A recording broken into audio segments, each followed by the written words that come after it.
Welcome to Augustana basketball. Tonight, the Vikings open up the 23-24 season as they host the 1-0 Knox Prairie Fire. Hello, everyone. Chris Ford and Dan Sand with you back at one of our favorite spots, the Carver PE Center on the campus of Augustana College.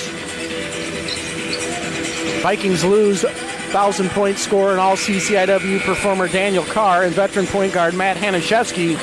But, Dan, the Vikings return 8 players who saw 12-plus minutes per game last year. And we always talk about you either get better internally or externally or maybe a combination of both. But for this year's Vikings team, it's really going to be those guys that played 12-plus minutes last year. Well, hopefully, Chris, it's a combination of both. I mean, I think clearly a program where Augie is right now, having finished 7-18 last year, you need improvement on both sides. But yeah, I think early on, especially since all the newcomers are going to be freshmen, the focus is going to be on the returning kids from last year. And as you said, they have plenty of experience coming back.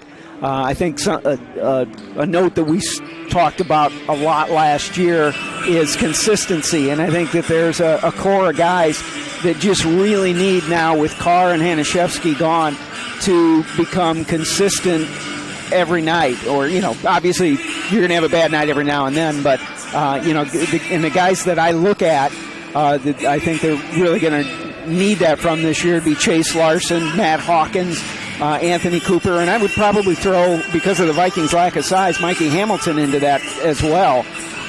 They need those guys to be producers every night, not, one night on, one night off, like we've seen in the past. The one name you didn't mention there is Tyler Knuth. That's the guy you would assume is going to score for us consistently. Well, and I think Tyler made that leap last year, quite honestly. The Vikings' leading returning scorer averaged about 11.5 points, good shooting percentages, 40 from three-point range, 46 overall, and 82 from the line. So I think the two guys last year who made kind of that step up would be Tyler, and I think the other guy was Colton Gillingham. Right. And I think those guys did improve from their freshman to sophomore year, and I think we need the rest of that junior, what is now a junior core, to start to find that kind of consistency.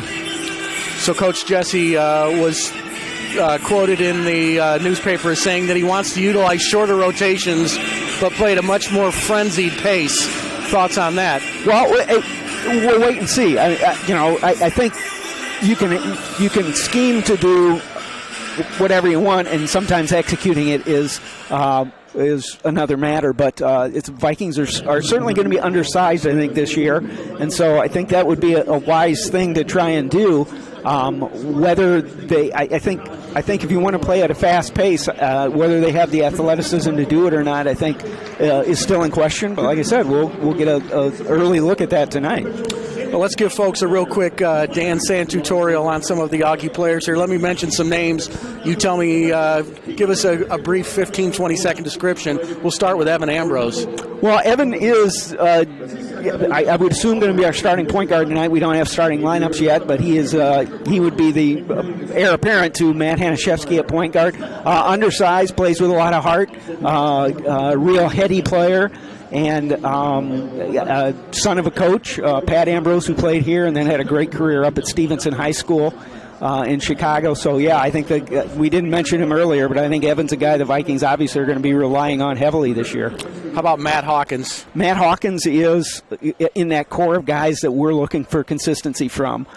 Good athletic. We watched him in his freshman debut up at Oshkosh a couple years ago and thought, oh, this kid's going to be a big-time player. And you see flashes of it. But he hasn't put it together consistently, and I think now as a junior they really need that from him. Yeah, one guy we haven't mentioned, and I'm curious, Nicholas Giliberto. Nick is very interesting. As a freshman, was a solid contributor, knockdown shot. Really, that was his role, was three-point shooter. Last year his role completely changed. Certain times he was playing the backup center spot at 6'5". I think that really kind of hurt his shooting considerably, so we need him to bounce back this year.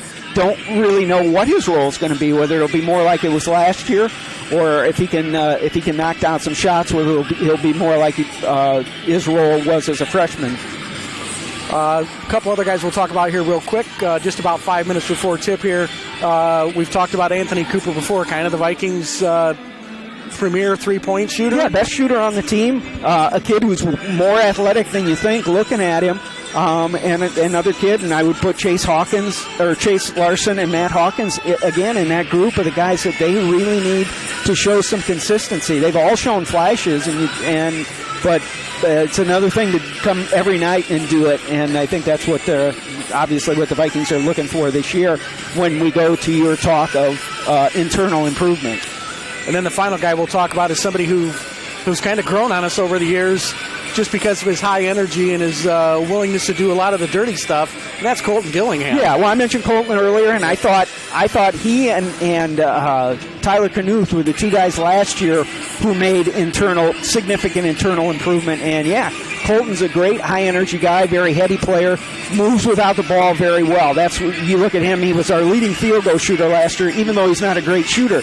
And the reason that he shot such a high percentage is because he gets great shots. He gets out in transition, he gets layups in transition, and he moves very well without the ball and gets a lot of layups and good shots as a result of that. And like you said, very high-energy guy. And if Coach Jesse wants to play a quote-unquote frenzied tempo, I would think Colton Gillingham is going to be a big part of that. Yep. I'll let you take it from here then. What newcomers could potentially impact the Vikings this year? Well, and they're going to need some. There's no question that they're going to need, I would say, 2 to 3 of the newcomers to make an immediate impact, and that's a tough thing, in the CCIW. They have freshmen playing and making an impact, but the Vikings have chosen to not go the transfer route the way a lot of teams have. The way a lot of teams reload using the transfer portal. The Vikings haven't really showed much interest in doing that, so you're relying on freshmen coming in. The few guys that I think, based on maybe their high school accolades and stuff, is one would be Eli Aldana, who's a freshman point guard out of St. Viator High School in Streamwood. It would be interesting to see what Eli can do. Another guy would be Andreani, who is a 6'4", kind of a swing guy. I think he's probably going to be playing the 4 for us, even though he's a little undersized for that. But he's a big body kid at 6'4", 220, freshman out of Chicago St. Patrick. I would say those would be two of the guys. And the guy, you and I had a chance to see a scrimmage earlier this year.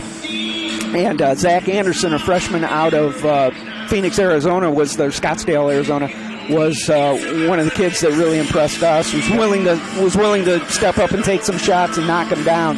So those would be 3, but I think basically whoever it is, they need, I would say, 2 to 3 to step right into the rotation. And I guess we'll just have to see tonight who those may be. Good out. All right, very good, Dan. Let's turn our attention now to the Knox Prairie Fire.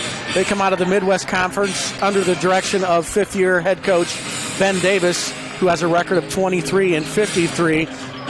Very similar to Augustana. They lost their leading scorer off a team that finished 6-19 last year, but returned second leading scorer junior Sean Gallery and JUCO transfer Andrew Milo, who both scored 20 points in their season opener against Dominican, 81-61. And I thought it was quite interesting to look at that Prairie Fire game against Dominican. They only took 9 3-pointers. So that's typically has been the calling card now in college basketball. They just took 9, made 4 overall, but they did shoot 50% from the field and out-rebounded Dominican by 8. Again, Andrew Milo is one of the guys the Vikings are going to have to identify tonight, as he was the only player that attempted double-digit shots, going 8 of 15. But they also have a big man, 6'8", Cade Wyndham, who can spread the floor, so that might be interesting for the Vikings to watch. But, Dan, this is a Knox team, like the Vikings, picked to finish last in their conference. But, again, going to give the Vikings a little bit of a problem here tonight with some athleticism, I think. Well, Chris, there aren't going to be any gimmies this year, and that's just the way it is. But if you hope to improve, this is one you got to get tonight. If you're looking to take a step up from where we were last year, this is one you got to win tonight. You mentioned Knox didn't shoot a whole lot of threes. They didn't really take many last year either. They took 424 in 25 games, which is not in today's game, it's not a enormous amount. Yeah, as we mentioned, Gallery and Milo both with 20 points apiece. Neither one of them took a three-point shot. So I think we'll see Milo a lot like Evan Ambrose, a guy who's going to work the creases and sneaky, quick, and smart. It would be a really interesting matchup between those two tonight. All right now we're going to step aside as we honor America here with the playing of our national anthem.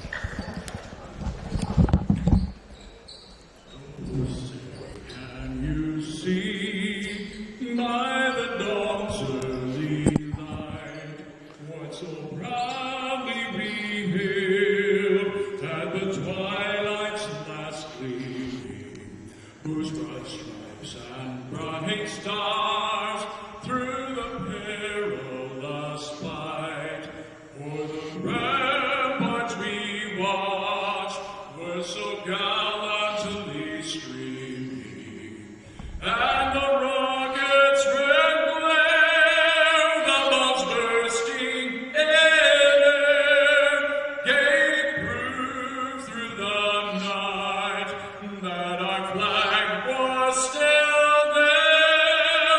Oh, say does that star-spangled banner wave o'er the land of the free and the home of the brave.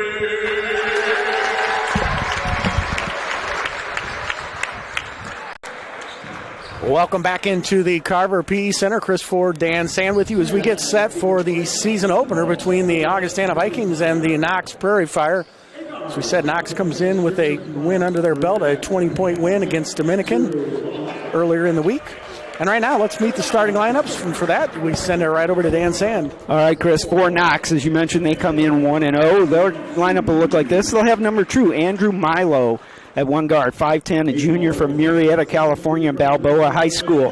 Number 4 is Chikari Nwosu, 6'1", and a sophomore from Chicago, Illinois, and Lincoln Park High School. Number 10, Aiden Derry is a 6'6", junior out of Edwards, Illinois. He played at Dunlop High School. Number 11 is Russell Wright, 6'6", and a sophomore from Savannah, Georgia, and Highlands High School. And number 30 is Cole Andrews, 6'5", a sophomore from Wheaton, Illinois, and Wheaton Academy. The Prairie Fire are led by head coach Ben Davis in his 5th season at Knox, where he has a record of 25-53.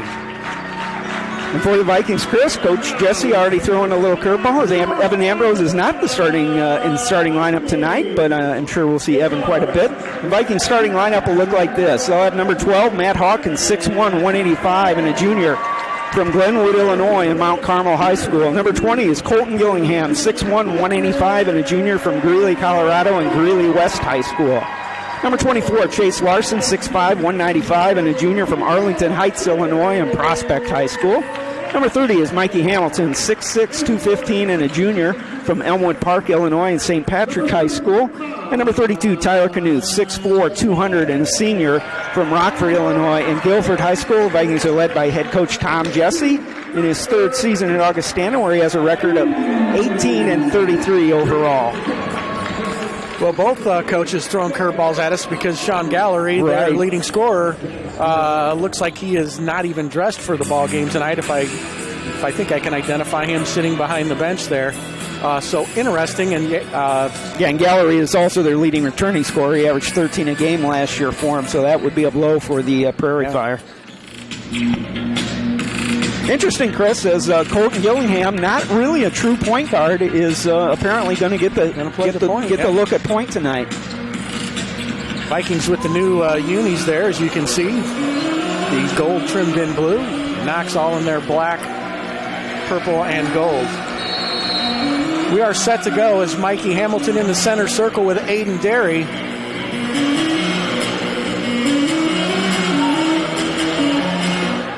And off we go. So much anticipation, and then we whiff on the tip.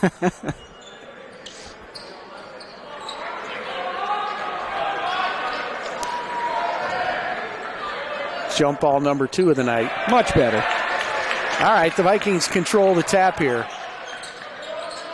Knox opens up in a man-to-man, which they played their entire first game. Knuth with the wide-open look for a three, no good. Ball tipped around, ends up in the hands of Andrews. Yeah, excellent look on the Vikings' first possession. Knuth was just a little long with that. A really good matchup. Well, it won't be now as the Vikings step back into a zone. And that's something we talked a little bit about before we were on the air, Chris, is how much zone we're going to see out of the Vikings this year. Scrimmage was almost all zone. 7 on the shot clock now. Wright going to turn around and take the jumper. No good. Rebound by Cole Andrews. Saves it off the Vikings. And it'll stay with the Prairie Fire. And that's another key to look at this year, Chris, is how well the Vikings are going to be able to keep other teams off the boards, because you lost a guy that averaged over 11 rebounds for 3 seasons in Daniel Carr. And the Vikings, as I mentioned in the pregame, are going to be a little undersized this year, so rebounding is going to be a real key. Incidentally, Daniel Carr went to Rockhurst for his 5th year, and you may not be aware, he injured a knee, and he's done as far as a basketball career goes. Nice play there by Chase Larson to cause the turnover. Yeah, we certainly wish Daniel well. Super nice kid. Yep. 3 great years here at Augustana. If you made a list of guys who averaged 15 points and 11 rebounds over 3 seasons, it's probably a pretty short list, and that's what Daniel did his 3 seasons as a starter here. Chase Larson out on top with the ball now as the Vikings get back into the half-court set here. Knuth going to go in the corner to Gillingham, gets around his man easily. Little teardrop and got it to go. That's exactly what we were talking about in pregame, Chris. He shoots a high percentage because he gets good shots. Now a little 1-2-1-1. Yeah. 3-quarter court zone pressure. This is maybe some of the frenziedness that Coach Jesse talked about. Yeah, on that possession it looked a little more tokenish, not like they were trying to necessarily force turnover, but I'm always a fan of giving teams, mixing up the looks that you give them. Milo steps in, kicks it back to Andrews. The big man will take the 3 and got it to go. Cole Andrews, the 6'5" sophomore out of Wheaton Academy, gives the Prairie Fire a 3-2 lead. Hamilton now just off the elbow, back to Hawkins. Just underway here, 2 minutes played. Prairie Fire lead the Vikings 3-2. Gillingham going to get another look, no good. Tip by Larson. Wright got in there too. No foul called. Knuth, no foul called there. Holy cow. Larson with the jump stop, uses the body to clear some space and got it to go. A lot of contact there. Yep. But for years, the Vikings enjoyed the contact part of the game. So well, and if that's an indication and that's consistently how the game's going to be called, you got no problem with that. Exactly. You've got an idea of the way they're going to call it. And Knox is yet to really figure out. Now they're in a 2-1-2, and a long 3 out of the corner again by Andrews, no good. Rebound to the Vikings. Hawkins now with the slow look in the corner to Gillingham. Mikey Hamilton had his man sealed off. I think Gillingham anticipated he was going to maybe take a step towards the basket. Vikings turn it over here with a 4-3 lead. Owosu out on top. Back to Milo. He'll step and shoot and got it to go. Yeah, Milo's a junior college transfer out of Palomar Community College in California. And he obviously, we're going to get a block now. Milo had a big game in his debut with 20 points, so that looks to be a solid addition for the Prairie Fire this year. Foul there was on Cole Andrews, his first, team first.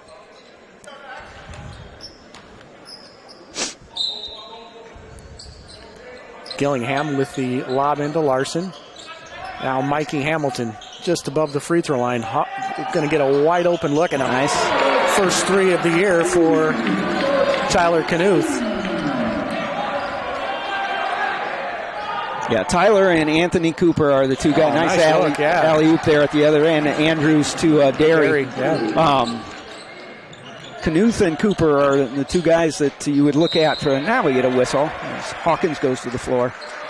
2 guys the Vikings are going to look at to knock down 3-pointers. Good hard take there by Hawkins. I think the foul there was on Aiden Derry, number 10. His first second team foul. Hawkins, a 80% free throw shooter a year ago. Averaged a little over 9 points a game for the Vikings.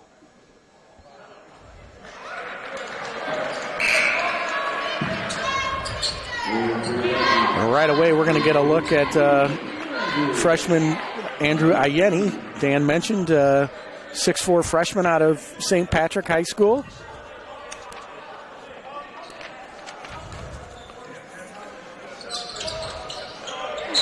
One of two for Hawkins, and we're tied at 8-7 Augie, as Evan Ambrose now enters the game.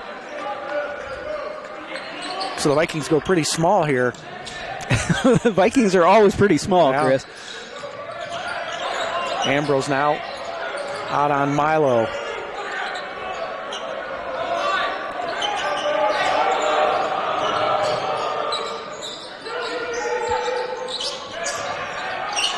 Cade Wyndham snuck into the game on us there, number 15 for Knox. Yeah, 7 on the shot clock. Milo in the lane, having an off-balance shot, no good. Ball bounces to Ambrose. He's going to get ahead to Gillingham. No numbers for the Vikings. Ayeni with the catch and the take to the bucket. There's a good finish. There's a good start. Yeah. Ayeni listed at 6'4", 220. He is a solid individual. He's a big body. 10-7 Augie. And we're going to get a 30-second timeout called by Ben Davis and the Prairie Fire. So the Vikings off to a good start. 3 of 6, 50% from the floor. 1 of 2 from behind the arc for 7 points. That was Knox, 3 of 6. Vikings are 4 of 7, shooting 57%, 1 of 2 behind the arc. Yeah, I would say in the first 4.5 minutes, Chris, here, the most interesting thing to me is the Vikings defensively and what they're doing, mixing up those zones defensively and trying to give Knox a little different look, certainly than we've seen out of Augustana defensively over the years. It's interesting. It's a zone, but they extend and try to defend the point guard a little bit. So we'll see how that works out. Ambrose, Gillingham, Knuth, Giliberto into the ball game now, and Ayeni. Yeah, and it looks like Nick is going to resume his role of backup center this year.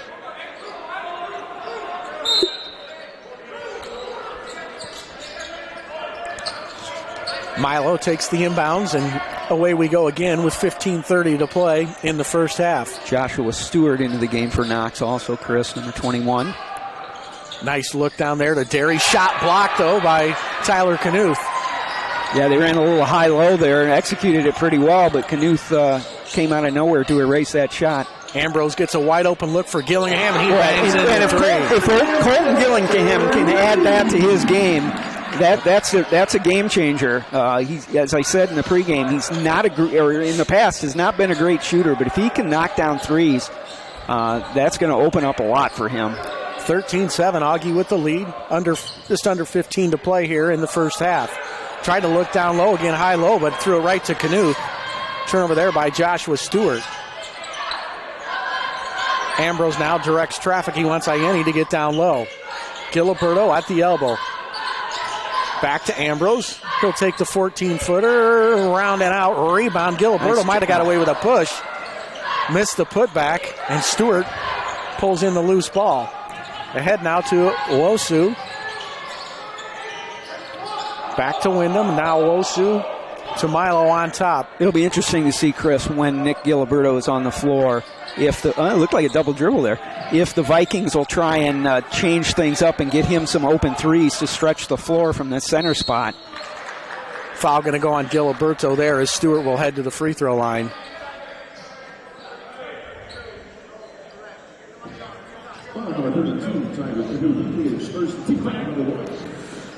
First foul on the Vikings here, so you extended pressure a little bit. Commit your first foul after 6 minutes. I think that's a fairly good sign. Cooper Larson and Zach Anderson, another freshman we talked about in the ball game for the Vikings. Well, Coach Jesse not afraid to play the young guys early, Dan. Well, like I said, you have to. You got to find 2 or 3 that can contribute immediately. 13-8 now as Stewart makes the free throw. Nick Giliberto turns, looks. Now to Cooper. That's his calling card, and it's good. Anthony Cooper, first shot. and a bucket. Now they go over the top of that zone. Wyndham going to go right back to Milo. 13:40 to play. Vikings have doubled up to Prairie Fire here, 16-8.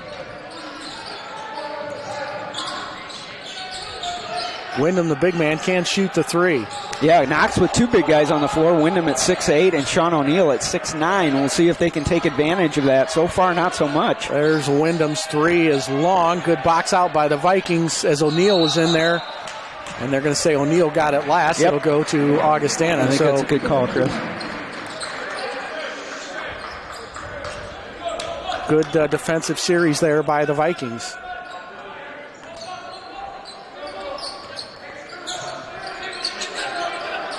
Giliberto, nobody respected him, and Vikings shooting the ball well here. Yeah, that's a real good sign there too. As we said, Nick was a serious outside threat as a freshman, but really struggled with his shooting last year. Guzzert with the miss, rebound to Larson. Vikings want to run. Prairie Fire do a nice job to get back. Cross-court hockey pass to Cooper. Anderson in the corner. I think Anthony was wanting to pull the trigger then, but Guzzert did a nice job of closing out on him. Larson going to load up the three. That one just barely got front rim as he really didn't get squared up there. 18-8, Augie with the lead, 12.5 to play, first half. Season opener here at the Carver PE Center. Milo now directing traffic. Wyndham in the corner. So Prairie Fire overload that side, and then the pass goes through O'Neill's hands. Yeah, nice pass from Milo there, and O'Neill just wasn't quite ready for it. Third turnover for the Prairie Fire. Vikings have only turned it over one time. Owosu going to come back in the ball game, give Milo a little blow. Now we're going to see Danny Romero check in for the Vikings, Chris. We're going to get a full timeout from Knox. Well, 12-17 to play in the first half. As Dan said, Knox takes their full timeout. Ben Davis going to talk to his crew here. They're down by 10. So far, so good, Chris. Yeah. I've been impressed with the way the Vikings have played on both ends. The things that you worry about, with the Vikings' size, rebounding has not been an issue thus far. They've done a nice job on the boards. Gotten a couple second chance opportunities at their offensive end and haven't given up a whole lot in that regard to Knox. And I think the little wrinkle defensively has been very successful so far. The Vikings have played 10 players, 7 have scored, led by Colton Gillingham, who has 5, 2 of 3 from the field. Rebound-wise, Nicholas Giliberto has 2, but overall the Vikings 18 points, 7 of 13 from the field for 54%, 3 of 5 behind the arc for 60%. So, yeah, I would say so far so good for the Vikings.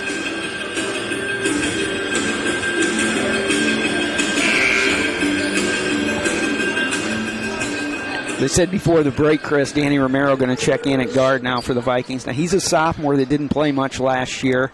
6'4" kid out of Spain. So it'll be interesting to see now actually in the actual rotation. Now we're going to see a little three-quarter court pressure by Knox. Yeah, I thought he did a good job. We saw him at the end of last year. He had a chance to get in and handle the ball a little bit. In his few minutes, he was solid, but again, now, like so many guys, you need him to contribute. Yep.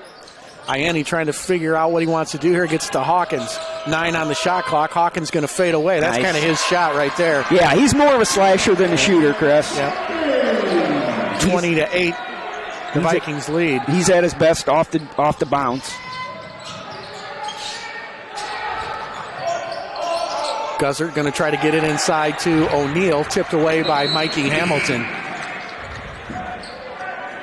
Cole Andrews going to check back into the ballgame for Wyndham.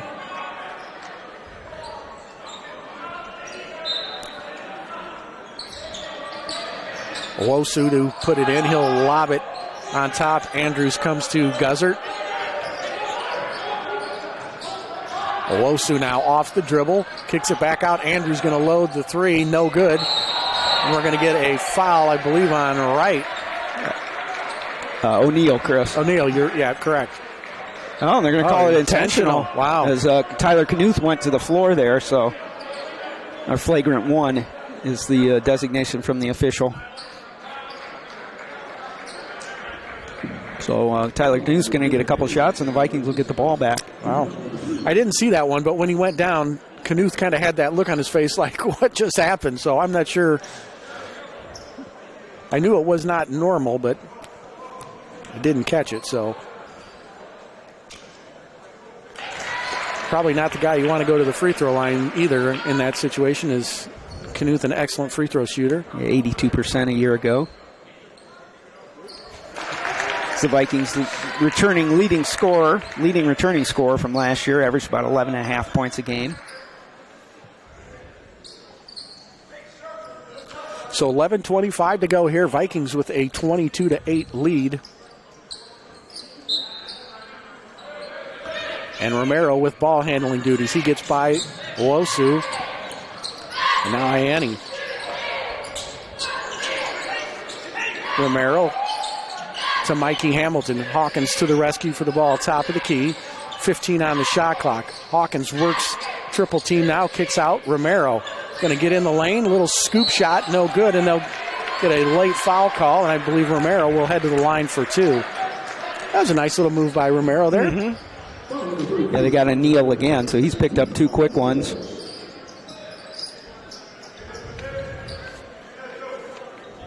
Now, Romero is a 6'4" sophomore from Malaga, Spain.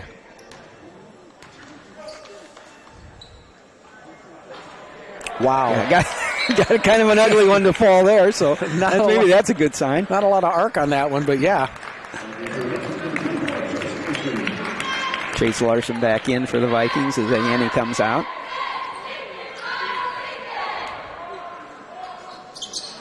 Much better on that one. Yep. 24-8 now.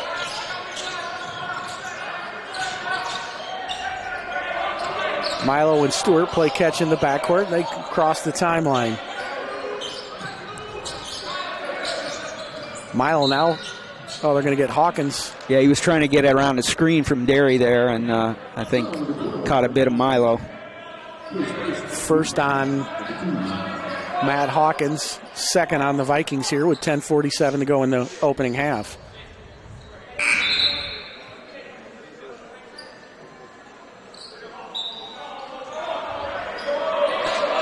So fresh 20 now for the Prairie Fire. Wosu going to give it back to Milo. Now they screen that high defender. Kick in the corner. Stewart with a long three. Drills it. And Stewart played 10 minutes in their opener. Just scored 3 points. 24-11 now.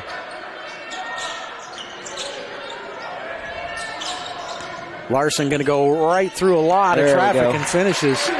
Split a couple defenders after he got by the primary defender.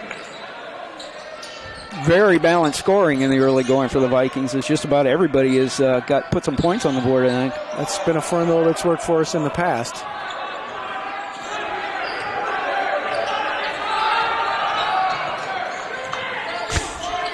Knox still not confident in how they're going to solve this. Wosu back to Milo in the lane. A little jumper. No good, around and out. Nope, saved by Knuth. Good hustle play there. Hawkins kept it alive, and Tyler with a nice save. Romero going to return it back out. Hawkins with the long three. No good. Larson over the top. Nice. Got it to go. As I said, rebounding's going to be a key for the Vikings, and if they can get second chance points, that's a real bonus. Big time offensive rebound for the Vikings there. 28-11, 9:17 to go now. Now Romero at the top. I think it's about a 24 run by the Vikings. I think it was 8-7 at one point. Derry lost it off his leg. Excuse me, Andrews lost it. Fourth turnover for the Prairie Fire. Giliberto, Cooper, Gillingham, and Zach Anderson back into the game. And I'm going to say by sometime this year, I'm going to say Kirk Anderson. Probably not, Chris. That's been a long time. One of the Vikings' most prolific scorers. Giliberto now comes to Gillingham. Cooper on top. Wide open look. Nope, a little flat on that one. Knox will let it roll out of bounds. So a good look for Cooper. Just a little bit flat on the shot. maybe didn't get squared up all the way. He's not a guy that puts a lot of arch on his shots anyway. I think he did maybe rush that one a little bit.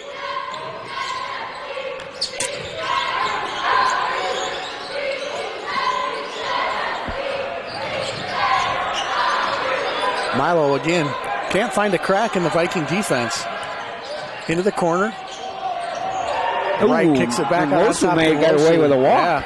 Now they move the ball well, but couldn't handle it. The Vikings ahead. Here comes Anderson in traffic. Kicks it in the corner to Cooper. He'll launch a three again. Nice. That one's pure. Good find there by Anderson. I think the freshman was looking to get a shot off and then got tied up a little bit, but did a nice job of recognizing Cooper open in the corner. Going to get Dillingham with his hand in there on Owosu. 8:08 to play, 31-11. The Vikings with the lead here.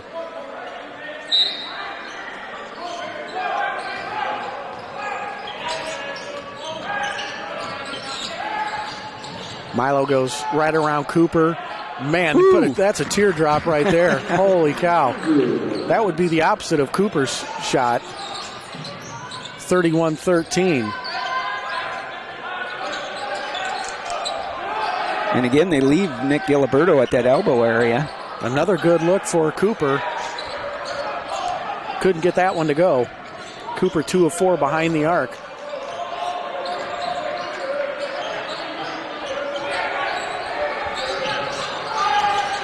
Milo now penetrates, gets in, kicks it back out to Andrews.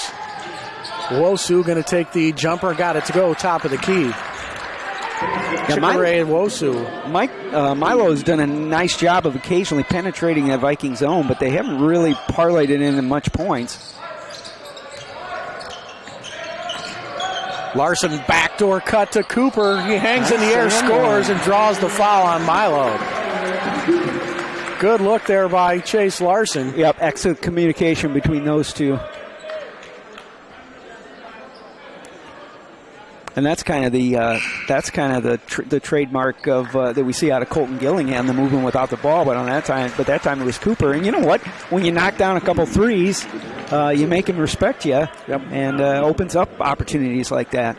Get our first look tonight, I believe, at Carl Dortch, number 20 for Knox, a hometown Galesburg kid. Yep. Cooper makes the free throw. He's now the Vikings' leading scorer with 9. 34-15, 7:03 to play first half. And his reward is a seat on the bench as Evan Ambrose checks back in. Nope. Some of the fans wanting an over and back, but they don't understand the rule.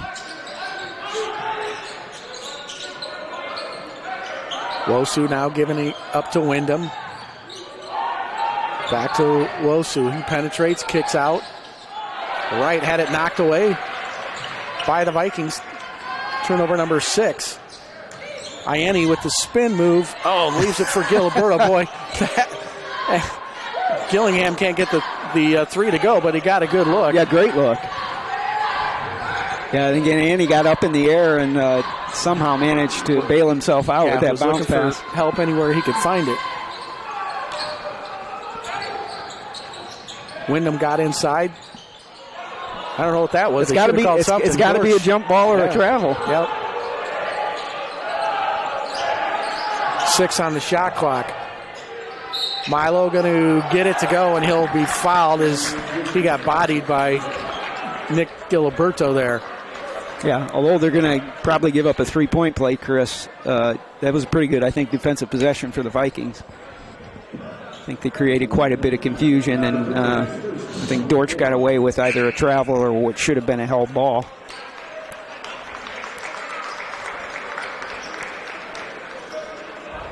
Mikey Hamilton checks back in along with Matt Hawkins. Milo was 4 of 5 the other night in the win over Dominican from the free throw line.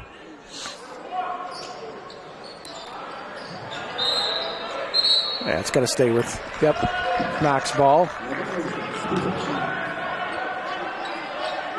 So one of the few second chance opportunities that the Vikings have allowed Knox here in the first half. Milo going to get it to Guzzert. He gets it right back. Now Guzzert going to load from 3. No good. And a late foul call. Yeah. Oh, no, he's going to call him for a flop. Yeah. Yeah, I was going to agree with you, Chris, that call was very late, but that's the reason it was late. It was a flop call and not a foul call. So the foul there on Grant Guzzert. Yep, Guzzert. And again, the Vikings will head to the empty charity stripe here for some free throws. I should say empty lane. Knuth knocks that one down to make it 34-17, 35-17.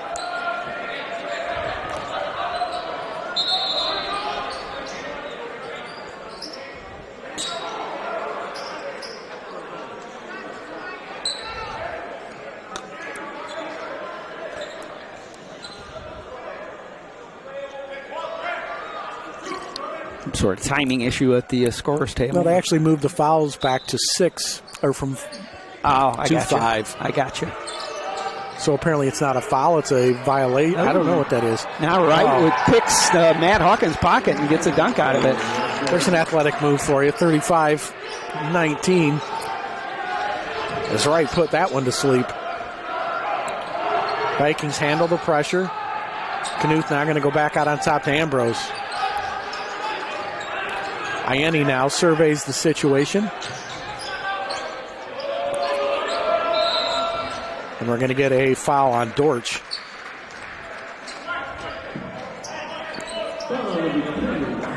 That's the 6th foul, so the Vikings will be shooting the rest of the way.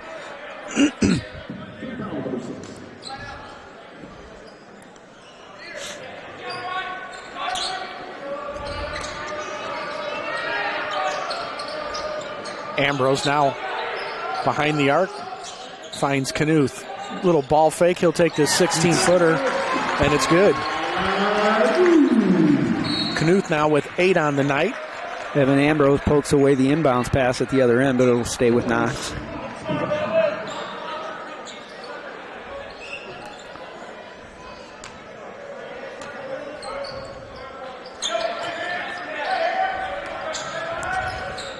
Nice skip pass there from Wright to Guzzert.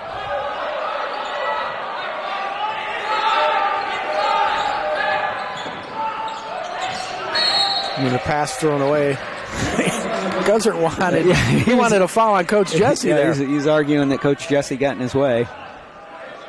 I don't think that's true because Tom didn't play defense when he played here. So no, I'm not going to take any pot shots at Coach Jesse. Okay.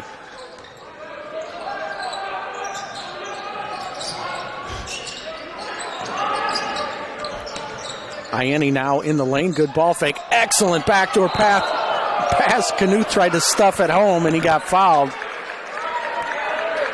Ianni's shown he's got the ability to have a little court vision there. Well, and I think if they lay off him, I think he's also a kid that can knock down the 3 on occasion.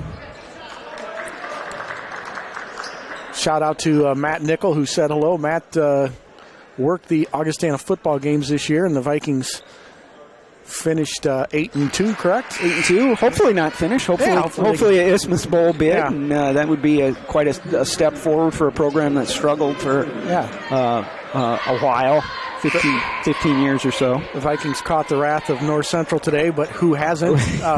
Chris, that is a whole different level of athlete that they've got. Yeah. Yep, you could scheme anything you want, and unless they give you a lot of help, what was the statistic you said about first possessions? Or no? In the first half, as Knuth hits the second free throw, they came in today. This is North Central football now. Yeah, Dave Rath emailed me texted me this morning, and I think they had scored on touchdowns on 51 of 56 first half possessions, and they were 6 of 6 in the first half today. Yeah, incredible. Yeah. Fun team to watch. Yeah, if they're not playing your team. Exactly. 39-19, a 20-point lead for the Vikings here. Just over 4 minutes to go. Milo going to give it back to Guzzert. He'll go inside. Spin move by Derry. No good. Rebound tipped by Larson. Picked up by Anderson. Again, the Vikings doing a good job on the boards against a bigger Knox outfit.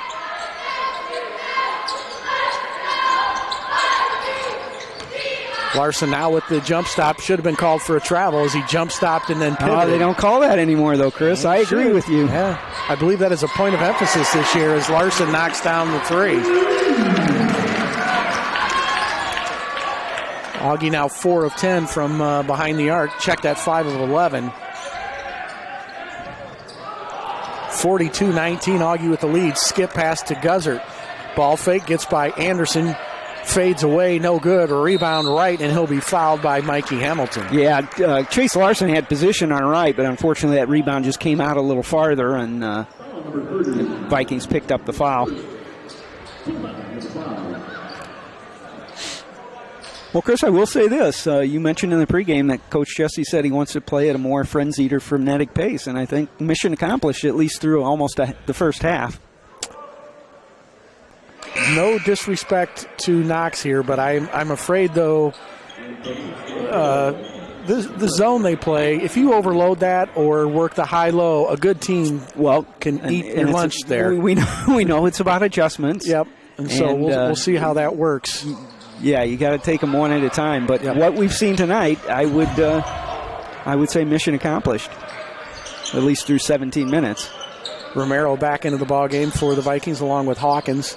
There's Anderson. He'll drill a 3. Boy, no hesitation there and a pure look. And Chris, that goes right to what I was saying in the pregame. They need newcomers to come in and contribute immediately. We've seen it so far from Miami, and nice-looking 3 there. And that's what we saw out of Anderson in the scrimmage, Chris. He's not afraid to pull the trigger, and he has the ability to knock that down.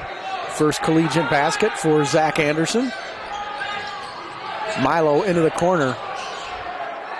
Flyby by the Vikings, and then a shot by Wyndham off the top of the backboard. Anderson going to chase down the pass in the corner. Larson now finds Hawkins. Had a wide open look at a 3, passed on it. Romero going to load from 3. That one no good. Hamilton, though, tracks it down as he beats Derry for the rebound. 2:20 to go, first half. Vikings with a commanding 45-19 lead. Hawkins with the head fake, gets caught down low. Now Mikey Hamilton steps inside, finger roll, no good. A little short on that one. Wosu now ahead to Milo. Might have traveled, got away with it. Oh, but throws up a really nice left-handed tough layup there. Nice shot, but I agree with you. I think you get away with a walk. Anderson stops, gets in the paint, shot up, no good. Mikey Hamilton had good position, but Wright came in and took the tip away from him. Under 2 to play now, first half. Wyndham going to skip it now to Wosu. Right at the elbow now with the screen. Milo with the ball fake. 16-footer, no good. Long rebound to Chase Larson. Romero now on the run. 1-on-1. He'll bring it back out. Vikings reset here with just over a minute to play. Hawkins going to load the 3. Too hard. Augie now 5 of 12 behind the arc. Romero got to be careful there. He got away with a reach there. Right with the ball fake.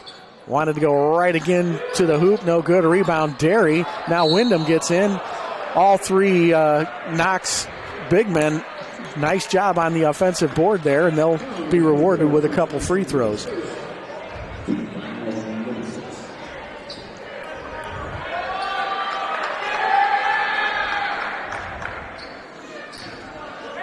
Wyndham scored 3 points in the Prairie Fire's opening win over Dominican. He is actually, though, their second leading returning scorer, averaged almost 6 points a game last year. Shot 79% from the free throw line, although he misses the first one here.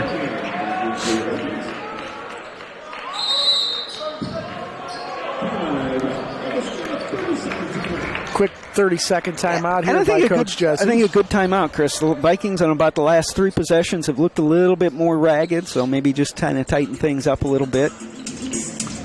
Quickly look at some stats. I think one of the things we haven't talked about, but pretty impressive. Vikings only turned the ball over twice here in 19 minutes. Yeah, through 19 minutes, a whole lot of positives to talk about. They got a 13-8 edge on the boards, and I've pointed out many times so far tonight that they're going to be undersized this year, and the rebound is going to be a real key. And they've done a nice job against a bigger Knox team so far tonight.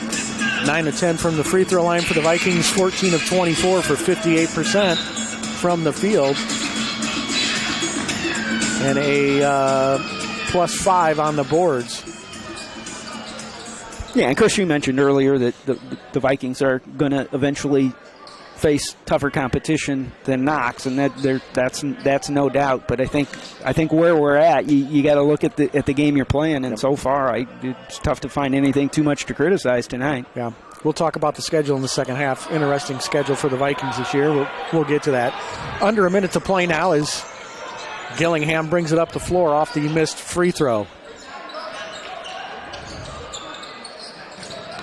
Hamilton comes near side. Cooper with the good body control. Nice to the sliding Mikey Hamilton. And Mikey did a great job finishing there, using the backside of his body to ward off the defender. 47-21.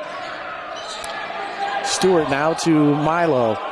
Vikings have really made Knox slow the pace here on the half-court sets. Wosu, nice look inside to Derry, and we're going to get a foul on Chase Larson.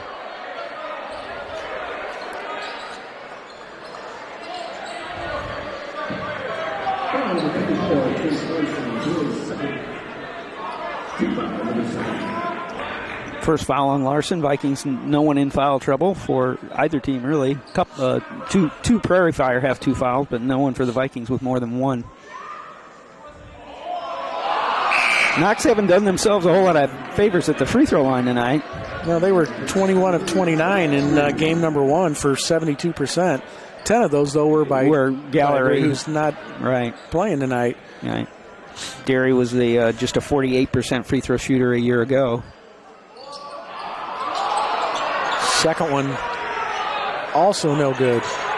So a 26-point Viking lead with 17 seconds to play. Hamilton near side now to Cooper. Wosu on him. Cooper puts it on the deck, gets it to Hamilton. Freshman Zach Anderson going to slide it inside, and Mikey Hamilton with a nice catch there in traffic. Unfortunately, nice catch by Mikey. Oh, I thought they were going to get Mikey on the foul, but he's going to go to the free throw line. Made a nice catch on that pass from Anderson, but couldn't quite finish it. Vikings also 8 assists on 14 field goals. 64% from the line a year ago.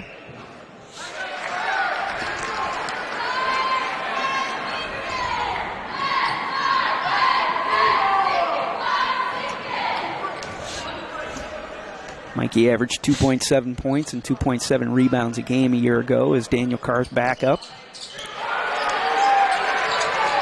49-21 now. Ianni gets the steal, throws it up. Wow, good. Hey, you know what? You credit a freshman, though, for understanding the situation of the game. Absolutely. That's absolutely. awesome. When that pass came in and didn't have a lot of mustard on it, I thought Gillingham was going to pick it off. And as it turned out, Ianni ended up with it. And like you said, good awareness to get off a pretty good shot from about 35 feet.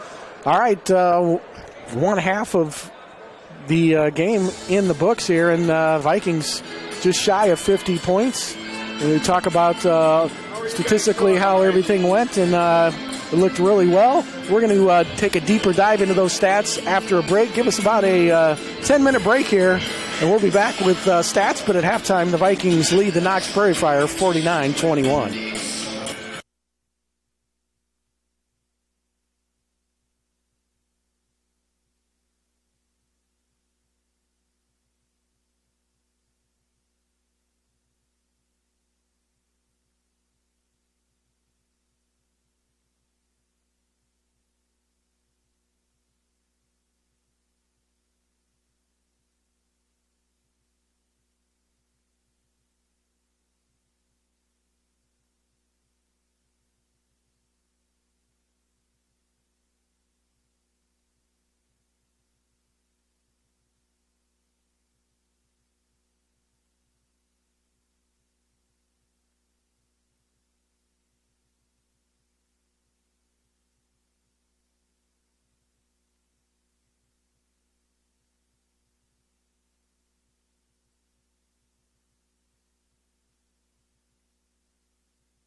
Welcome back into the Carver PE Center. Halftime here as the Vikings put on quite a show in the first half. The opening half of the season as they lead the Knox Prairie Fire 49-21. And Dan, almost everyone who played except Evan Ambrose got into the scoring column. Yeah, we mentioned that. Excellent balance and good contributions from everybody. Couldn't find too much to criticize in the first half. Look at some statistics from the first half. Scoring for Knox, they were led by Andrew Milo's 8 points. Stewart had 4 off the bench, 3 points for Andrews, and 2 each for Derry, Wright, and Wosu to round out their total of 21. They were 9 of 24 from the field for 38%, 2 of 7 from three-point range for 29%, and just 1 of 9 from the free throw line for 11%. I'm not sure I've ever seen a team shoot that bad on that large a sample. That's amazing. For the Vikings, they were led by Tyler Knuth with 10 points, 9 each for Anthony Cooper and Chase Larson. So right there, a couple guys that I talked about that we need to see more consistent contributions from. We certainly got it in the first half. Rounding out the scoring for the Vikings, Matt Hawkins had 3, Colton Gillingham 5, Mikey Hamilton 4, Danny Romero 2, 3 points for Zach Anderson, and 2 points each for Nicholas Giliberto and Andrew Ianni to round out the Vikings total of 49. Augie was 16 of 31 from the field for 52%, 6 of 14 from three-point range for 43%, and 11 of 12 from the free throw line, 92%. Vikings had a 20-14 edge on the boards in the first half, led by Mikey Hamilton's 5 rebounds. And Vikings turned it over just twice to 8 for Knox. So like I said, Chris, you can't really find anything to criticize in the first half. Hopefully the Vikings can replicate that in the second half and get out of here with a nice win on opening night. Yeah, we should mention, as we talked at the opening, we highlighted Sean Gallery, the leading scorer for Knox, kind of in our pregame, and then we saw him not in the starting lineup and then identified him as not even dressed tonight. So take that into consideration, but still the Vikings have done an excellent job on both ends of the floor, have extended kind of a 1-2-2 type three-quarter court pressure and then fallen into a zone most of the night, but it's been effective. Yeah, and you, to your point, Chris, that you made earlier, teams are going to be able to scout that and make adjustments and stuff, and I think it's just the nature of the personnel that Coach Jesse has this year. You're going to have to take some chances defensively, and because the Vikings are on the smaller side, and to try and do so. So it'll be interesting to see whether or how the Vikings adjust as the season goes along, as teams adjust to what they're apparently going to be doing defensively. Yeah. So the Prairie Fire come back out. They'll have Milo, Wright, O'Neill, Wosu, and it looks like number 30, Cole Andrews. The Vikings will go back to their starters, Gillingham, Larson, Knuth, Mikey Hamilton, and Hawkins.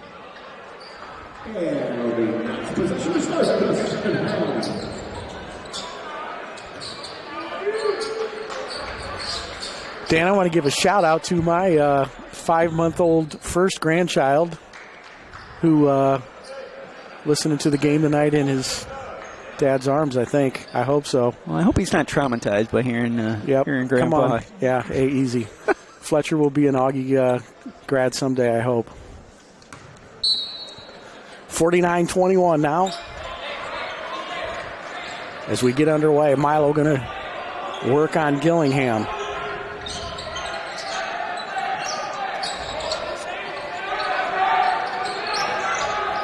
Around the screen, Wosu, one more kick into the corner. Andrews, long three, got a good look. Just couldn't get it to go down. Gillingham with the push, and now Larson up top. Pressure comes from O'Neill. Larson goes right around and uses the body. He tried to cuff it, and I think he got it caught on the arm there a little bit as he takes a tough spill, a little tender on the left ankle there. I'm not sure he realized he's shooting some free throws here, Chris.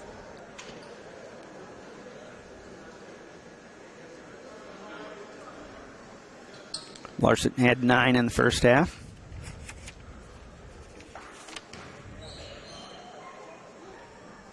76% free throw shooter a year ago. Averaged 9 points and 5.6 rebounds a game. So he's the Vikings' leading returning rebounder this year with Daniel Carr gone. 1 of 2 for Larson.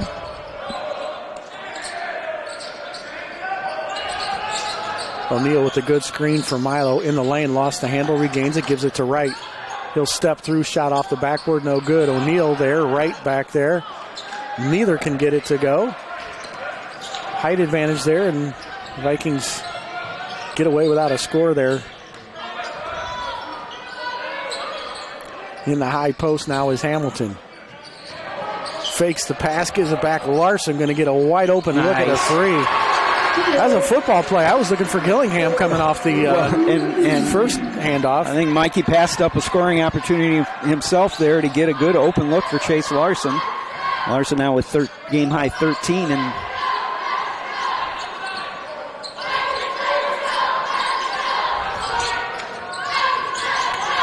Milo in the lane, lost the ball, got it back.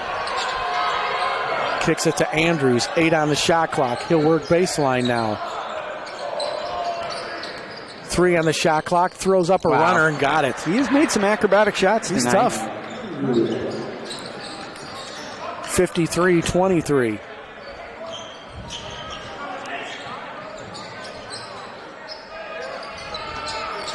Right, yeah, had hands all over Larson there.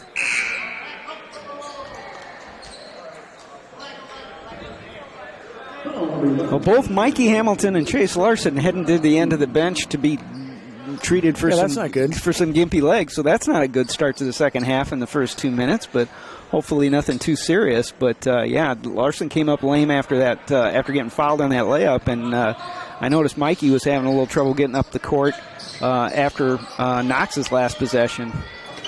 Giliberto goes far wing. Now Hawkins will post up his man. He can do that too, and it's all Knox for the rebound. Wosu to Milo. Yeah, Hawkins can hit that little fadeaway, but he's generally better going towards the hoop. Wosu got away with a travel there. Now Milo going to take the jumper, and he hits from about 15. And he has been pretty much largely Knox's offense tonight. He's got 12, 6 and 9 from the floor. And he had 20 in their opener, so I think that's probably going to be a theme for the Prairie Fire this year. Ianni gets around right in the lane, going to switch to the left hand. Big man's got some soft hands. Andrew Ianni clearly can do some things. The officials have let, I think, several travels go tonight. Yes. So whatever the point of emphasis, it doesn't appear to be travels tonight. Oh, yeah, we're going to get a clear path. Oh, no, they're going to call an intentional foul.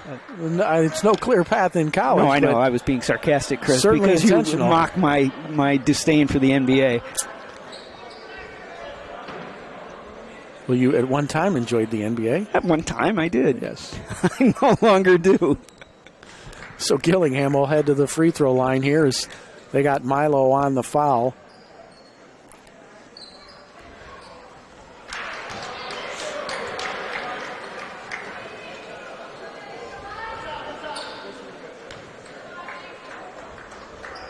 Chase Larson heads back to the bench, seems to be walking fine, so that's good news. Gillingham goes 0 for 2 there. Yeah, I mentioned earlier, although he knocked down a 3 earlier, Colton not shooting, perimeter shooting, not a real strength of his, but he does plenty of other solid things for you. Knuth, Evan Ambrose check back in. 55-25, Augustana with the 30-point lead. 16:45 to go in the ballgame. Ambrose now directs some traffic. Ianni right back to Ambrose. Little crossover dribble twice, and he'll draw another foul on Milo. That'll be his third. And has he left the floor tonight, Chris? I don't believe he has. 22 minutes, so he must have been off for a short period in the first half.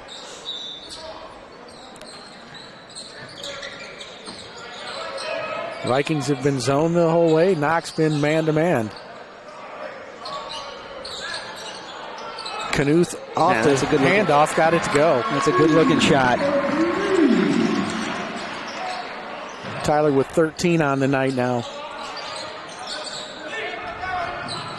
Check that with 10. Larson has 13. We're going to get a foul on Gillingham. No, I think Knuth has 13 now, Chris. I think it just hadn't updated. O'Neill's going to get a three-point opportunity as foul, I believe, was on Gillingham. So he set up a little bit late. Anthony Cooper into the ballgame for the Vikings. O'Neill played 12 minutes in the win over Dominican, had 5 points and 5 rebounds. He is a junior college transfer from Tyler Junior College. Trivia question, Chris. What CCIW player came out of Tyler Junior College? That would be that guy from Wheaton who could shoot the ball. Kent Raymond, maybe? Astor Francis. Oh, that guy, too, yeah. Yeah, Astor Francis averaged 4 points a game at Tyler Junior College. Cooper with the reverse back to Giliberto. Now Ambrose waits for the screen. He's going to take it all the way to the bucket. O'Neill right there, lots of help, but maybe too much as they gave Cooper the open look. Couldn't get it to go. Milo with the rebound now. He'll work 1-on-3. Good job I thought it was a nice job by Ambrose to stay straight up. And I did too, Chris. I thought he had pretty good position, but credit Milo for creating the contact there and drawing a foul. Yep.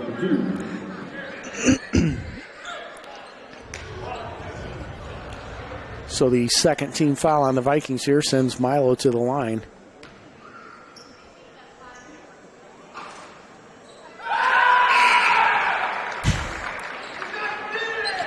They get the Bronx cheer from the football players over there, yeah.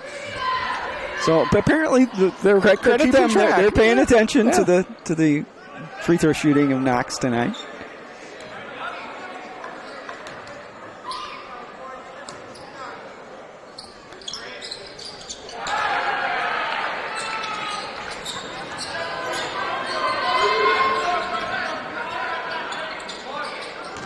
.58-29 now with 15:30 to play.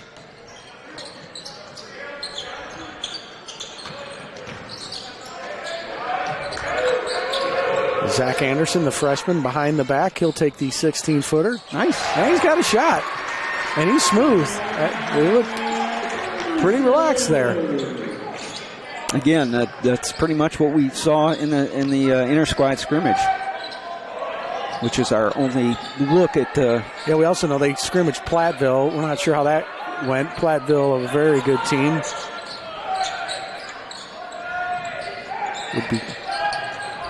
Well, and I would say a team like Platteville is more representative of what they're going to see once they get into conference play. Ambrose right down the lane. Kick back. Cooper with a look from three. No good. Put back, though, by Chase Larson. Augustana making it look awful easy here, 62-29.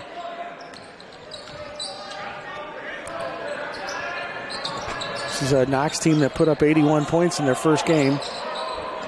Yeah, I didn't watch a whole lot of that webcast, Chris, but they looked pretty solid against Dominican. Yeah. Obviously, not the level of competition that you would get coming out of the CCIW, but a 20-point win is a 20-point win. Right. Hamilton checks back into the ball game for the Vikings. Stewart for the visiting Prairie Fire.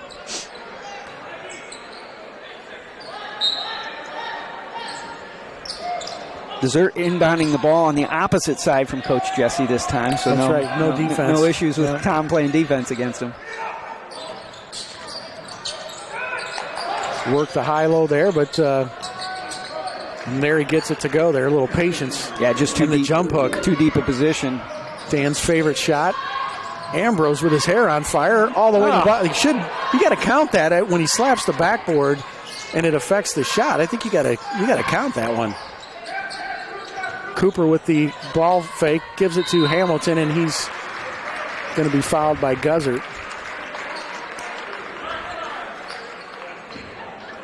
I mean, if they're going to let you slap the backboard and affect the shot, I would do that every time. You can't reach the backboard. That's not the point I was making. That's not what I was saying. I got you, Chris. Wosu in for Milo. Cooper will check out. Hawkins in. Still excellent shooting for the Vikings. 21 of 40 from the floor for 52%. 44% behind the arc. 8 of 18. Still impressive. The Vikings turned it over just twice so far here in 27 minutes.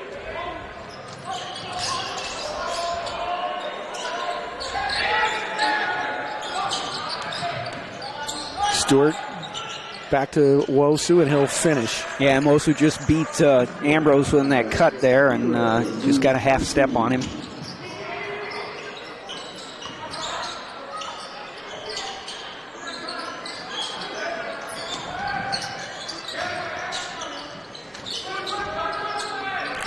Yeah, I'd like to see Zach Anderson get in the weight room a little bit. He's got a pretty good body, but I'd like to see him get a little bit stronger. Shot up, no good, and it's going to go to... Evan's got a couple good looks, a little bit snake bit, can't get in the fall. Yeah.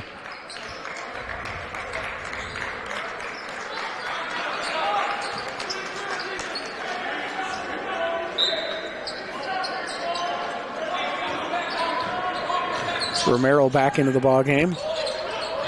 Wosu now going to set the half-court offense here.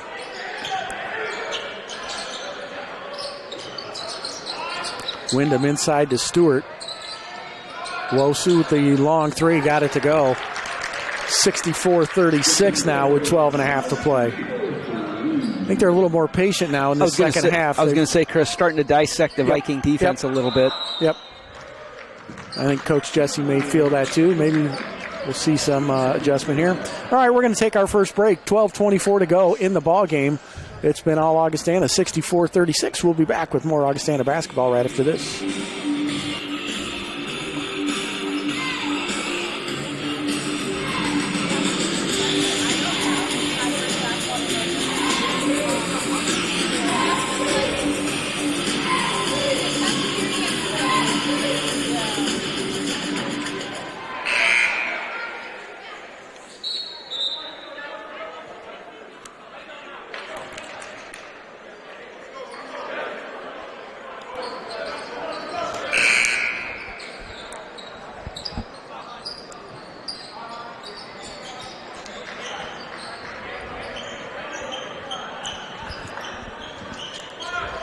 .24 to go as the Vikings will inbound in front of their own bench.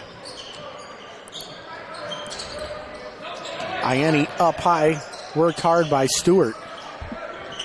Romero on the wing as they tried to set up Hawkins on Guzzert. Good job by Guzzert to get around and get the arm in the passing lane. Vikings with their third turnover of the night. Guzzert to Stewart. Wyndham puts it on the deck, left the floor, gets it to Guzzert. 14 on the shot clock. Guzzert short shot. Derry with the rebound. He'll go up and gets the putback. 64-38. Hawkins going to try to go on Guzzert, and they're going to get Guzzert for the reach-in is from the backside there on Matt Hawkins. Second on Guzzert.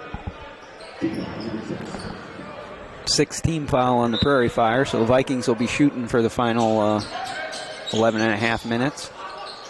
Hamilton high key to Knuth. He'll step back, take the three, no good. Tipped by Mikey Hamilton and out of bounds. Again, the Vikings going to the offensive board there. You got to appreciate the hustle there. And another very good look for Tyler Knuth.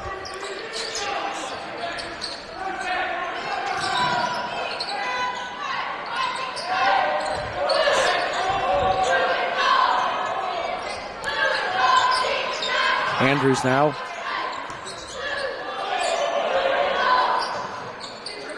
Wosu wanted it.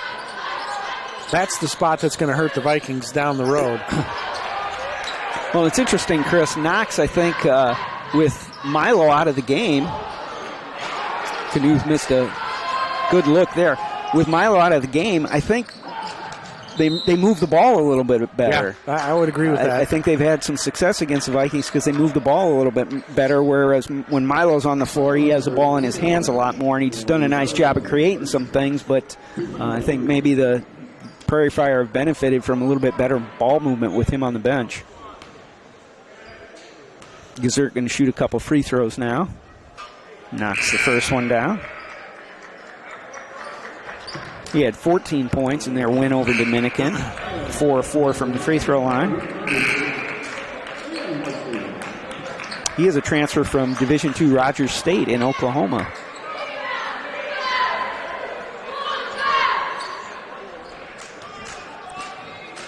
If you're new to Augustana basketball, you can follow me on Twitter at Augie Hoops. I've got 2 comments tonight about our view, Dan, again showing the logo upside down. People don't like that. Whatever. not a heck of a lot we can do about that, Chris. Nope. That's been that came up suddenly as an issue probably 10 years ago. Yeah.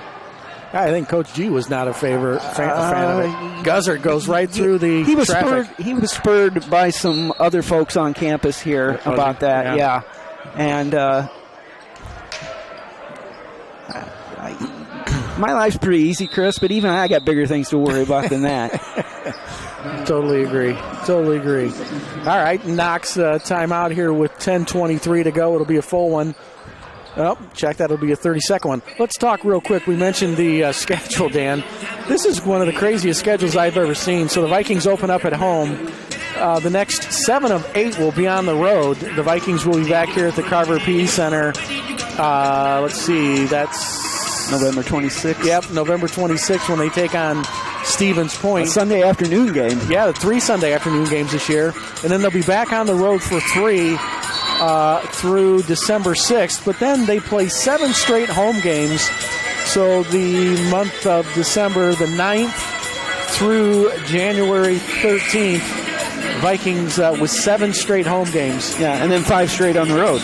And then 4 out of 5. 4 or 5 on the road. And then 3 out of 4 to finish. So, yeah, it's a lot of homestands and road trips. Yeah, it really. I don't know if you can. I guess if you can survive that first 7 out of 8 on the road and have something you feel good about, you got 7 games at home. Based on what we've seen here tonight, and obviously small sample, 3/4 of a game, I think the Vikings have some opportunities for some wins early. Yep. And I think you got to take advantage of it because obviously once you get into conference play and even later on in your non-conference schedule, you're going to be running into the Whitewaters and yeah, such. They're going to get a litmus test on November 21st against Whitewater, no doubt about that.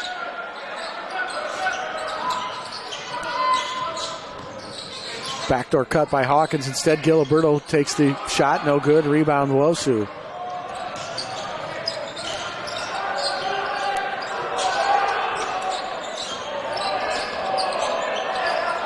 Kick into Stewart, and he'll draw the foul from Giliberto. Again,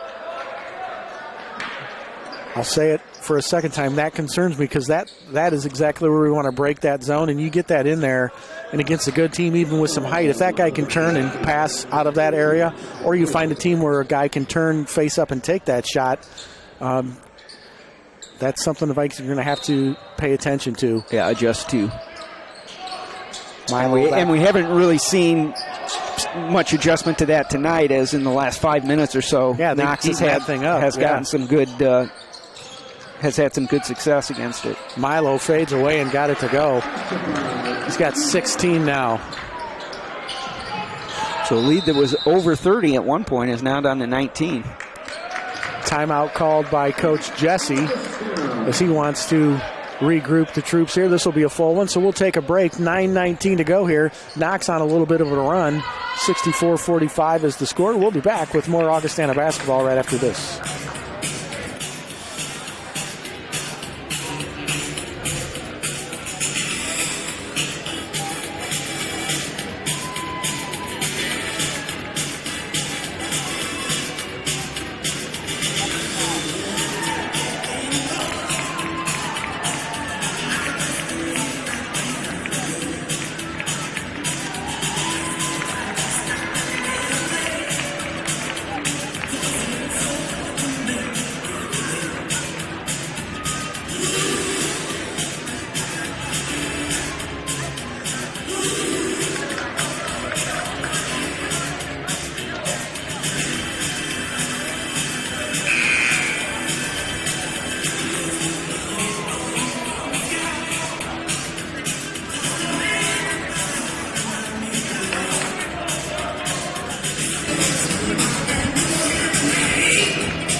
Milo, Andrews, Stewart, Guzzert, and Aiden Derry for the Prairie Fire. For the Vikings, it's Ambrose, Hamilton, Knuth, Ieni, and Anthony Cooper here with 9:19 to go. Vikings scoreless for the last 4:17, and if I'm reading the box score right, Knox is on a 14-0 run. It's not good when you give up back-to-back touchdowns. No, we saw a few back-to-back touchdowns this afternoon. Ieni tried to work baseline, cut off by Derry. Cooper between the legs, 7 on the shot clock. Ambrose going to have to get something up here. He'll take the free throw line jumper, rattles around and out, and we're going to get a foul on Knox. It'll be fourth break for the Vikings. Fourth on Milo, I believe, Chris.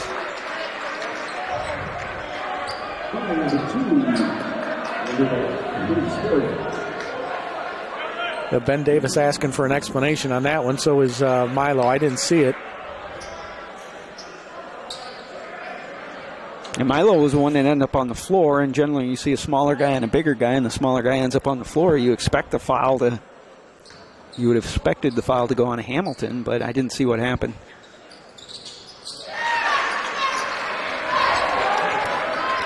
Gives Mikey 7 on the night to go along with 6 rebounds.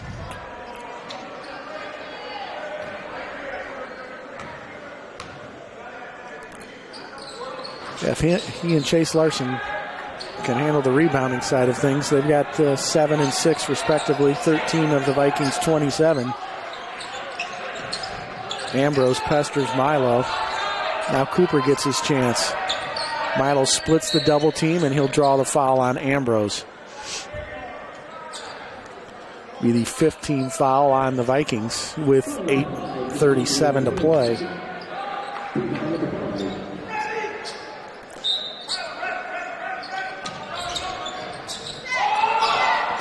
Threw it away. Ambrose is going to get a layup the other way. Turnover, turned into 2 points. Right through the hands of Andrews. And it's now 67-45.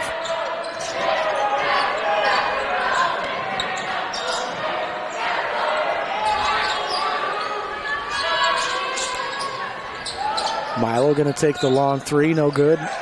Mikey Hamilton there for the solid rebound. Milo didn't attempt a three-pointer against Dominican, so I don't think that's really his game. He certainly looks to be more of a penetrator.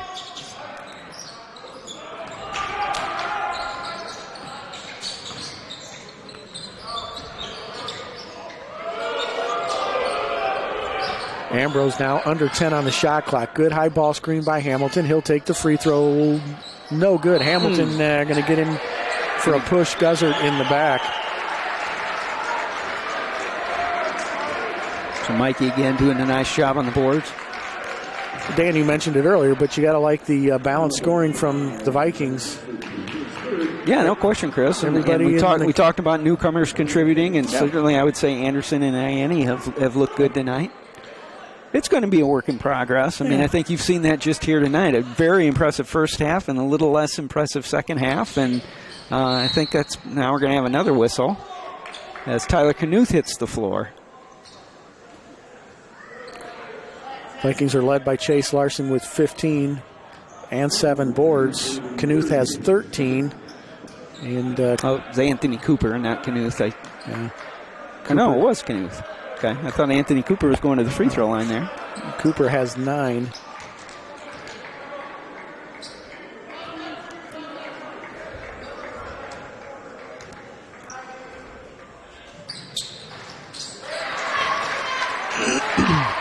But I still, my stat of the night is just 3 turnovers for Augustana. Yeah, well, and that's one thing, Chris. If you're playing 4 guards, you would hope that would be an area of some strength, and it certainly has been tonight.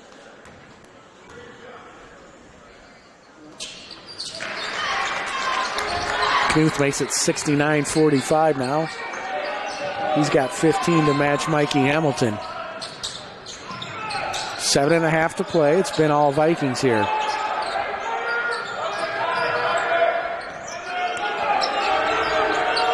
Haven't said it often in our 17 years of doing this, but the Vikings have played zone all night long. Yep.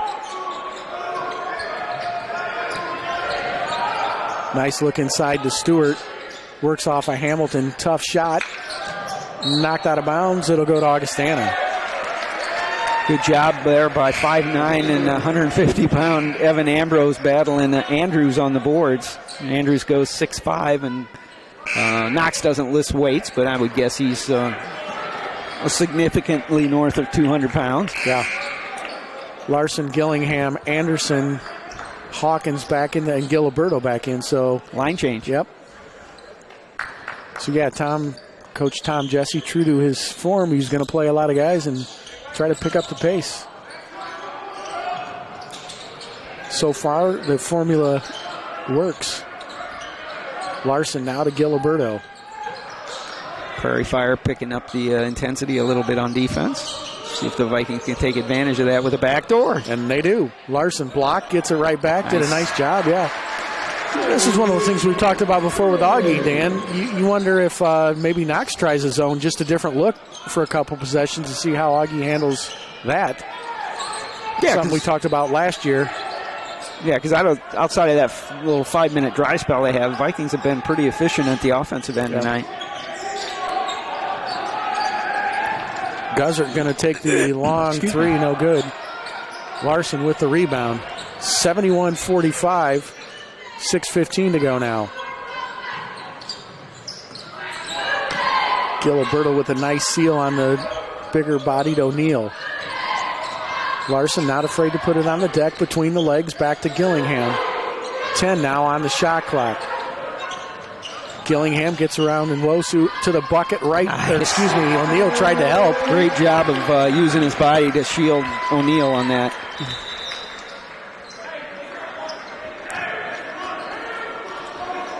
Gillingham with 7 on the night. Now he's been efficient. 3 of 5 from the field. 1 of 2 behind the arc. Skip pass. Easily solves the Viking pressure there. Into Wosu. He'll kick back out on top. Good hard take there by... Going to get Nicholas Giliberto on the foul. Anthony Davis.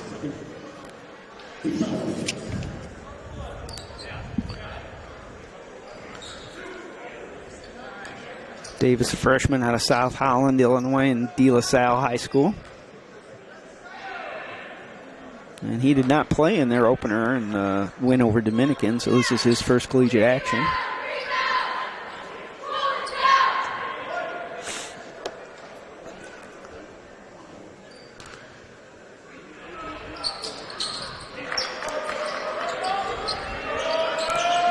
(73-46) now. Gillingham slides by the defender. Gets rid of it before he's trapped. Back out on top to Larson. Wosu with the reach, no foul call. And then kicked out of bounds by Guzzert.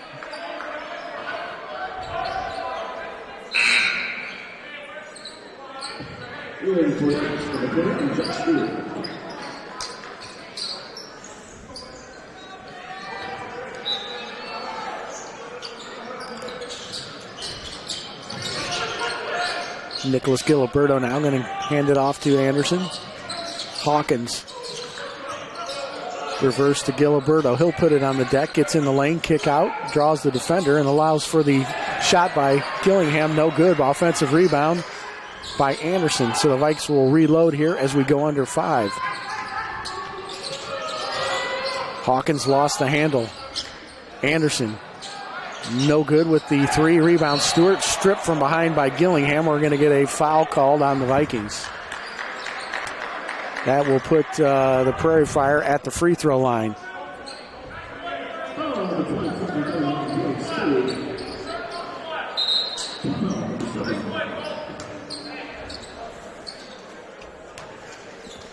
Danny Romero checks in for Gillingham.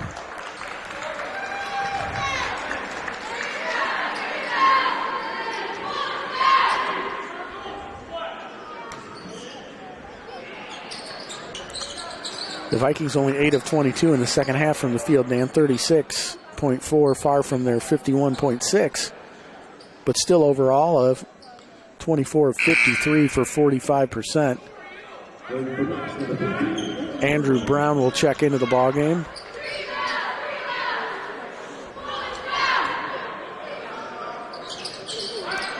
Stewart's short on the second one, tracks down his own rebound. Fresh off the bench, yes, please, for Andrew Brown, but he missed it. We're going to get a foul on Augustana.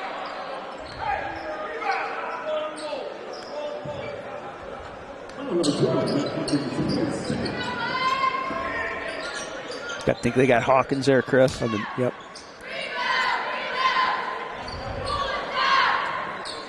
And Andrews goes to the line.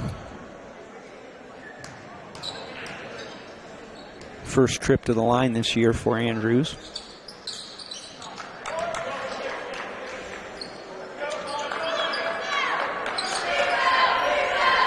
Nine of 10 from the free throw line last year in limited action. Averaged 5.5 points for Knox.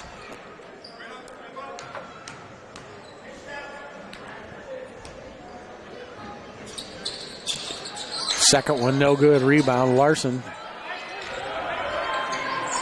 Romero pushes it ahead. Nicholas maybe a little bit out of control. I'd like to see him go to the bucket there. Anderson going to take the three, no good. Giliberto fights hard for the rebound and then draws the foul. Yeah, you like the hustle play, but that's kind of a dumb foul.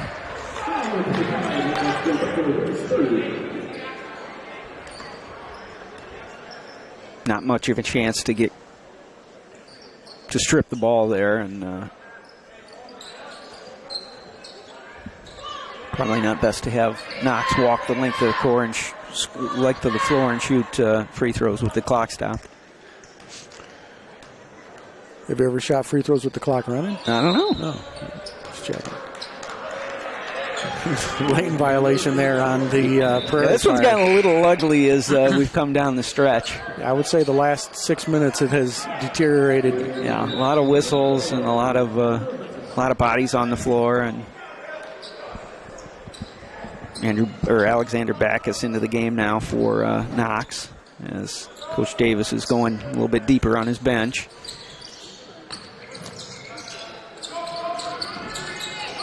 Anderson back to Romero now. Giliberto has it knocked away. Romero with the left hand. 10 on the shot clock now. Larson wisely doesn't go into that triple team, kicks it out and gives Hawkins a wide open look at a three. And Hawkins is another guy, Chris. If he can add a consistent three-point game to his game, the way he can drive the ball, it would be huge. Anthony Davis now at the point. Vikings still in that zone. Stewart down to O'Neal, lost the handle, and he'll draw the foul. Might have got away with a travel. We've said that a few times tonight, Chris. Tonight's crew have not been very tight with the travel calls. It's been equally open on both sides. Yeah, not one way or the other, but I think they've missed, quite honestly, at least half a dozen.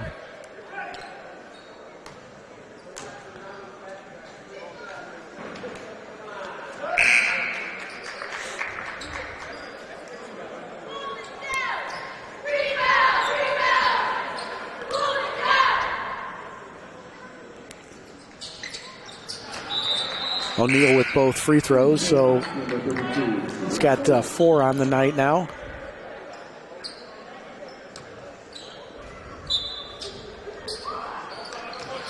(76-51), under 3.5 to play now for the Vikings in the home opener.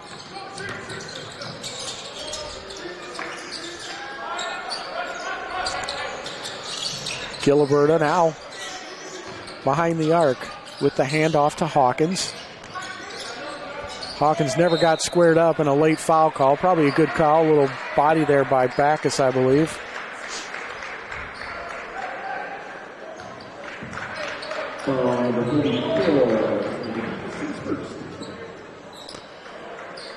So the Vikings will play again next Tuesday at Co.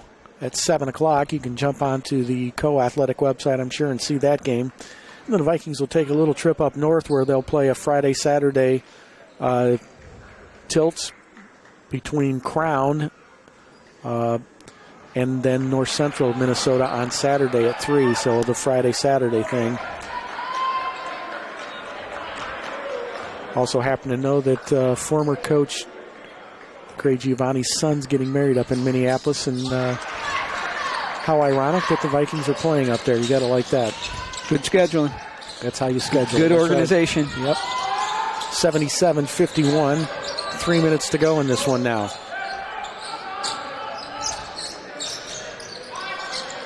There's that high-low that got it to the right spot. Just couldn't.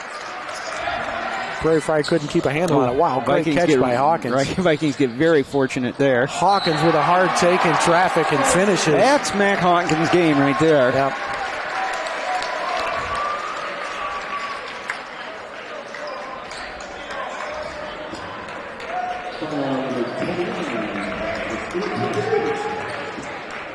And here comes the white flag. I guess you're not surrendering, really. Not if you're ahead. 79-51, that's a bad way to put it. Bunch of freshmen into the lineup for the Vikings. We're going to see number 34, Ray Marici, is a freshman out of Winnebago. Number 42, Maddox Diekman, is a freshman out of Moline. Hunter Giles is a freshman out of Colorado, number 15. And number 4, Eli Aldana, is a freshman from St. Viator in the Chicago area. And now onto the court is number 14, Justin Garcia, freshman out of Arizona. So all freshmen on the floor for the Vikings. I thought Garcia looked good, or looked comfortable in the scrimmage that we saw, too.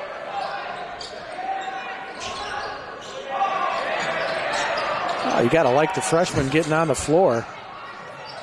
Anthony Davis down the lane, no good, gets his own rebound, puts it back up, and he'll draw the foul.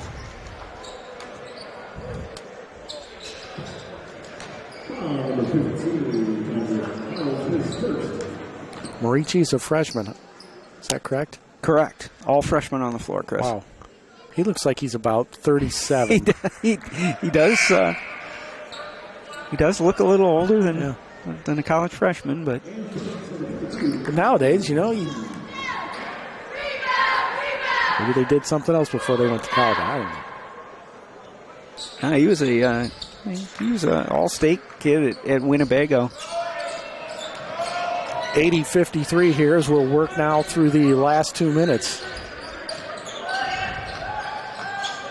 Aldana pressured out on top. Now Gillies. Maddox Diekman off the state championship Moline Bruins. Justin Garcia with his first collegiate basket, three-pointer. Yeah.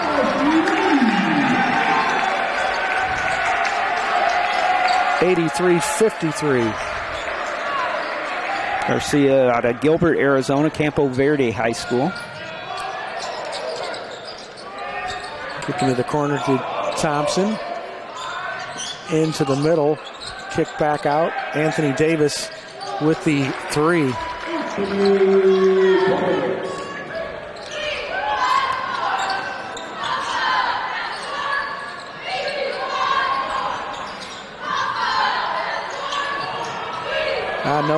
No communication there. You gotta let your big man know somebody's coming from behind. Yeah, Davis picked Diekman's pocket there.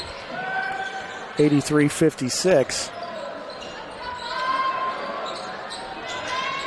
And with Maddox Diekman on the floor, Chris, might as well get in a plug for our alma mater, Moline, who won the Illinois 4A state championship last year. You don't pay very much attention because I just said that. Were you sleeping? You're right. Sometimes I don't pay attention. That hurts me because you'd have to be paying attention to me. The big guy on the floor. Like I said, it's gotten a little sloppy towards the end of this game, Chris. We might as well Sometimes I daydream a bit. I guess. Did you mention that it was our alma mater? I did not. Okay, see, so it wasn't a completely useless comment on my part. Regardless of that, people are going, unlike most of them. Most people are like, I think the other guy just said that. Marici puts it on the deck. He gets stripped by Judson Thompson. He runs through Dykeman. Shot up no good, or put back in, though, by Derek Salt, a 6'7 junior out of Campo Verde High School. 83-58 now, 20 seconds to go. Player on each team out of Campo Verde and Gilbert, Arizona. Oh, great pass by Dykeman. Good hands by Gillies. Garcia going to pass on the 3 attempt.